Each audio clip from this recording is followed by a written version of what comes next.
dernier quart d'heure de Smart Bourse, c'est le quart d'heure thématique et une fois par mois, nous avons rendez-vous avec les équipes de Yomoni et son directeur de la gestion, Alexis Nac, qui est avec nous en visioconférence. Bonjour et bienvenue Alexis. Merci d'être avec nous. Une fois par mois, on profite de l'observatoire ETF que vous avez construit et créé chez Yomoni pour prendre connaissance des derniers mouvements en termes de flux de collecte ou de décollecte pour l'industrie ETF dans son ensemble et puis regarder également un peu les dernières tendances en matière de nouveaux ETF lancés par les émetteurs. Alexis, merci beaucoup d'être avec nous. Qu'est-ce qu'on peut dire déjà du mois d'avril en termes de collecte générale pour l'industrie des ETF et qu'est-ce qui a le plus attiré les investisseurs sur le mois d'avril ?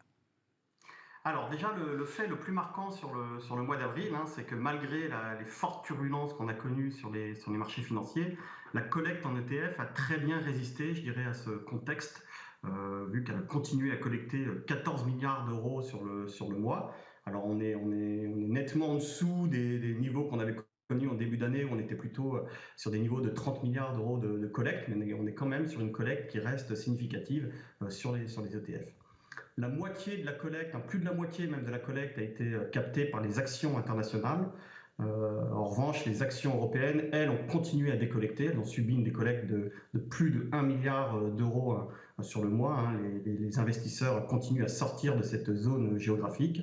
Et on a, au sein des actions européennes, également observé un mouvement de rotation sectorielle important du secteur financier vers celui de l'énergie. Donc là aussi, c'est directement lié aux craintes liées à la guerre en Ukraine. On voit qu'il y a encore des flux massifs de sortie des actions financières, bancaires, vers celles du secteur de l'énergie. Bon, un intérêt quand même toujours pour les actions globales dans leur ensemble, pas d'intérêt pour les actions européennes, on peut le comprendre sur le mois d'avril. Est-ce qu'il y a d'autres zones géographiques qui trouvent un intérêt particulier chez les investisseurs encore aujourd'hui, Alexis ? Alors, ce qui est étonnant, c'est que l'intérêt sur les actions émergentes demeure, parce qu'on a encore une collecte très forte sur les marchés actions émergentes, avec 1,3 milliard d'euros de collecte sur cette zone géographique, malgré le fort ralentissement qu'on connaît en Chine. Les flux continuent sur les actions émergentes. Donc ça, c'est vraiment assez étonnant. C'est pas le premier mois qu'on le constate. Et exactement. On ne peut pas dire que les marchés émergents se comportent bien. L'ensemble des marchés se comportent plutôt mal aujourd'hui, mais les marchés émergents sont quand même eux aussi pris dans la tourmente. Donc intéressant, on suivra cette tendance avec vous, mais pour l'instant, plus les marchés émergents baissent et perdent en valorisation, plus ça incite les investisseurs à en remettre, si je comprends un peu l'idée, Alexis. C'est ce qu'on observe en tout cas sur le marché des ETF ou de la gestion indicielle. On a encore des flux en effet qui entrant sur les actions des pays émergentes et en effet des pays de la Chine en particulier. Qu'est-ce qu'on peut dire des autres classes d'actifs ? On pense notamment à l'obligataire, Alexis. Alors si on regarde au sein des obligations, on a eu des collectes très importantes sur les obligations d'État, aussi bien aux États-Unis qu'en Europe. On voit que les investisseurs commencent à être à la recherche de rendement. On a en revanche une décollecte assez significative sur la classe d'actifs high yield, sur les obligations émergentes et sur les obligations à haut rendement en Europe. Bon, voilà ce qu'on pouvait dire des flux et de ce mois de collecte qui reste un mois de collecte positive pour l'ensemble de l'industrie ETF. Alexis, qu'est-ce qu'on peut dire du podium des acteurs, des émetteurs ETF ? On a toujours à peu près les mêmes, mais parfois l'ordre varie un peu d'un mois sur l'autre.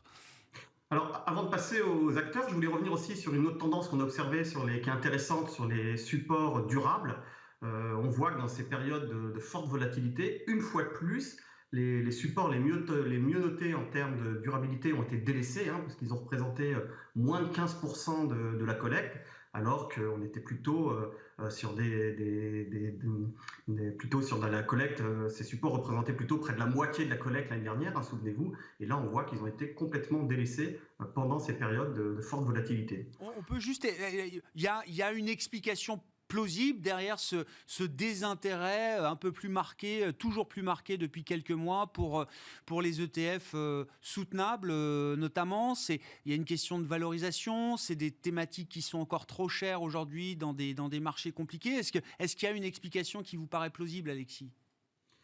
Alors, je pense qu'en effet, ça doit être très lié à la valorisation, hein, parce qu'on voit que les fournisseurs d'ETF, et j'en parlerai tout à l'heure, continuent à lancer beaucoup d'ETF autour de ces thématiques. Hein. Donc c'est qu'ils sont persuadés que ce sont des thématiques porteuses à plus long terme, à moyen long terme. En revanche, à court terme, on voit que là, il y a une défiance, hein, sur ces thématiques responsables lorsque la volatilité revient sur les marchés.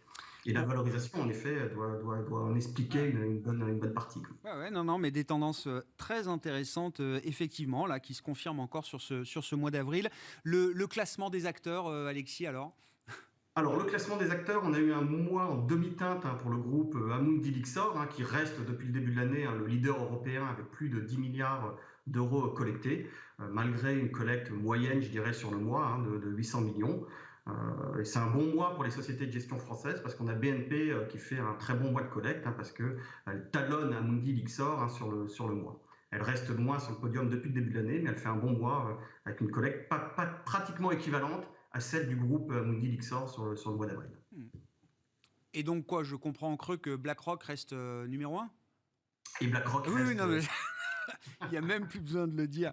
Bon, et parlons alors effectivement de ce qui vous a attiré l'œil, en tout cas en termes de lancement de nouveaux produits ETF. Là, quelles sont les tendances? Vous le disiez, Alexis, on peut reprendre la discussion là-dessus. Même s'il y a moins de collecte sur les ETF ESG ou soutenables, ça reste en tout cas pour les émetteurs un secteur ou un thème sur lequel il y a encore des produits à apporter, hein. Exactement. On l'observe une fois de plus ce mois-ci, hein, sur une trentaine d'ETF qui ont été lancés sur le mois d'avril. Tous les ETF qui ont été lancés sont soit sur des thématiques responsables, soit sur des thématiques sur les méga trends du futur. Ce mois-ci, on a Amundi, HSBC et SPDR qui ont étendu leur gamme d'ETF alignés sur les objectifs de l'accord de Paris, hein, les fameux indices PAB, dont le principal objectif est de limiter le réchauffement climatique à un niveau inférieur à 2 degrés.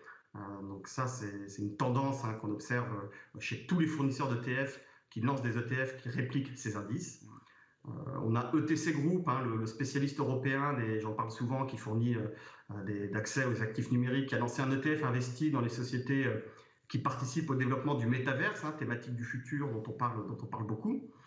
Et enfin, on a également un ETF, hein, vous savez, le gérant d'ETF qui s'est mis comme spécialité de créer des ETF en marque blanche, qui a lancé un ETF alors sur une thématique vraiment encore plus concentrée, hein, qui investit dans des actions qui sont axées sur le thème de la mobilité verte.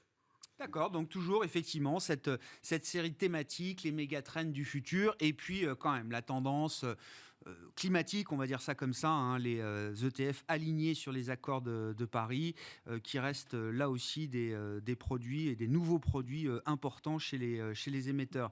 Alexis, qu'en est-il des derniers mouvements peut-être que vous avez pu décider dans les gestions de Yomoni? Le marché bouge très très vite. Les tendances de fond restent à peu près les mêmes, hein. C'est-à-dire que c'est négatif pour les actions, c'est négatif pour l'obligataire. Et on voit d'ailleurs même des marchés actions qui arrivent, pour certains d'entre eux, à des niveaux de baisse qui deviennent assez spectaculaires. Le Nasdaq est assez emblématique de ce point de vue-là. Alors en effet, hein, les mouvements actions ont suivi, hein, les risques qui ont considérablement augmenté depuis le début de l'année, notamment les risques inflationnistes, hein, avec, je dirais, deux événements marquants cette année, hein, le ralentissement en Chine et la guerre en Ukraine, qui a pesé encore sur l'inflation, qui était déjà le principal risque qu'on avait identifié en début d'année. Dans ce contexte, nous, on reste à l'écart, enfin, on reste sous-pondéré aux actions européennes. On pense qu'il y a un risque non négligeable de récession en Europe, avec une banque centrale européenne qui est dans une position très délicate, hein, parce qu'elle a peu de marge de manœuvre, pardon, pour agir, hein, parce qu'elle doit lutter contre une inflation sur laquelle finalement elle n'a pas beaucoup d'emprise, sans casser une croissance qui était déjà fragile et qui était encore fragilisée par la guerre en Ukraine. En revanche, on a augmenté légèrement notre exposition aux actions américaines. Alors même si, comme vous dites, il y a beaucoup de risques qui sont identifiés à moyen terme, on pense qu'une bonne partie de ces risques pourraient être intégrés dans le cours des actions, et notamment après le mouvement spectaculaire qu'on a vu sur les taux. On pense qu'il y a peut-être un point d'entrée intéressant sur les actions américaines. Je dirais l'effet de la hausse des taux sur la valorisation des actions américaine est peut-être en partie derrière nous. On a quand même le PE, le price earning ratio des actions américaines qui est revenu proche de sa moyenne long terme. Et on s'est dit, en tactique, c'est peut-être un point d'entrée à court terme sur les actions américaines. Merci beaucoup Alexis pour tous ces éléments que vous nous apportez. Une fois par mois, Alexis Nack, le directeur de la gestion de Yomoni, est avec nous pour nous faire profiter de son observatoire ETF, les dernières tendances, avec encore un mois de collecte positif pour l'industrie ETF au mois d'avril. Voilà pour cette édition de Smart Bourse qui vient conclure une semaine chaotique sur les marchés, mais qui se termine quand même positivement, je vous le rappelle, avec une reprise de plus de 2% pour les actions européennes en cette fin de semaine. Les actions européennes qui auront réussi à afficher un bilan hebdomadaire positif sur l'ensemble de ces 5 séances. Alexis Nack était avec nous, je le rappelle, directeur de la gestion de Yomoni, et on se retrouve donc lundi à 12h30 en direct sur Bismart.